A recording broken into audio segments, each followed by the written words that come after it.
আমাদের যারা বন্ধুরা আছেন তাদের অনুরোধ করবো তারা ছবি তুলে আজকের এই সভা ছাড়ার জন্য, কারণ আজকে আমরা এই সভায় আজকে আমাদের সিদ্ধান্ত হয়েছে এরপর আমাদের কর্মীরা কোনো জায়গায় কোনো বিবৃতি দেবেন না। টিভিতে মাঝে মাঝে বেরোচ্ছিল পার্টির যারা ডিসিপ্লিন মেনে চলেন আর কেউ আলাদাভাবে বিবৃতি দেবেন। নীতিগতভাবে আমি মনে করি যে আমরা পার্টির লোক, পার্টির কোনো লোকের বিরুদ্ধে প্রকাশ্যে মিডিয়ায় যাওয়া উচিত না। আমরা এটাই মেনে চলি। আমরা আজকে সিদ্ধান্ত নিয়েছি যে তৃণমূল কংগ্রেস কর্মীদের সাথে কোথাও কোনো বড় প্রমোটার বা সমাজবিরোধীদের সম্পর্ক থাকবে না। অতীতে যদি কোথাও ভুল হয়ে থাকে আমরা সেটা সংশোধন করার সিদ্ধান্ত নিয়েছি এবং এত কর্মী ছিলেন, 1.5 ঘন্টা মিটিং হয়েছে, সবাই এই ব্যাপারে একমত হয়েছে। এছাড়া কিছু আমাদের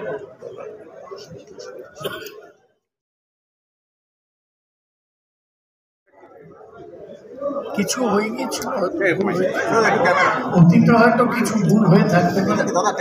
আমরা একটা সবকিছুই তো একটা সময় থাকে। আমরা আজ থেকে, আজ হচ্ছে 15ই জুলাই, উল্টো রথের দিন, আমরা সিদ্ধান্ত নিলাম যা হয়েছে ভুল হয়েছে আমরা সংশোধন করে এরপর থেকে আর কোনো নেতাকর্মীকে পার্টি তার বিরুদ্ধে শোকজ করবে, পার্টি তার বিরুদ্ধে শোকজ করবে, দরকার হলে বহিষ্কার করবে। পার্টির নেতৃত্বকে জানিয়ে শোকজ বহিষ্কার দুটোই করা যেত। এটাকে শুধু কামারহাটির জন্য প্রয়োজন?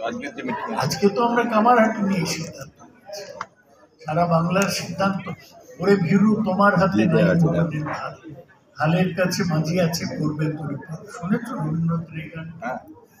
কিন্তু আমি বলছি যে কি রাখতেন না, কিছু লোক আমাদের এটা আলোচনা হয়েছে যে কিছু ভুল অতীতে আমাদের হয়েছে, তার ভুল সেটা আলোচনা করে লাভ নেই। আজকের থেকে লাইনটা এরপর আর হবে না। ভুল হলে যে ভুল করবে তার দায়। পুরোনো জিনিস নিয়ে রেক্রিমিনেশন করে কোনো লাভ নেই। সংসদীয় এলাকায় খদ্দায় গতকাল যে ঘটনাটা ঘটল, এবং আজকের পর থেকে কামারহাটি সম্পর্কিত কোনো ব্যাপারে কোনো মন্তব্য কেউ যদি করেন তাহলে তাকে দল বিরোধী বলে ঘোষণা করা হবে। যা বলার একা সৌগত রায় বলবেন। এর উপরে কলকাতা থেকে আমাদের পার্টির নেতৃত্ব যেভাবে বলেন বা পার্টির যারা মুখপাত্র সেটা তাদের ব্যাপার, তাদের ব্যাপারে আমাদের কোনো হাত নেই, তারা আমাদের নেতৃত্ব। কিন্তু কামারহাটির ব্যাপারে যা বলার সেটা আমরা সকল মিলে সিদ্ধান্ত হয়েছে। গোপাল শাহ চেয়ারম্যান ছিল, ভাইস চেয়ারম্যান ছিল, সমস্ত কাউন্সিলর ছিল। যা বলার সৌগত রায়, অধ্যাপক সৌগত রায় বলবেন এবং সেটাই আমাদের সকলের মিলিত।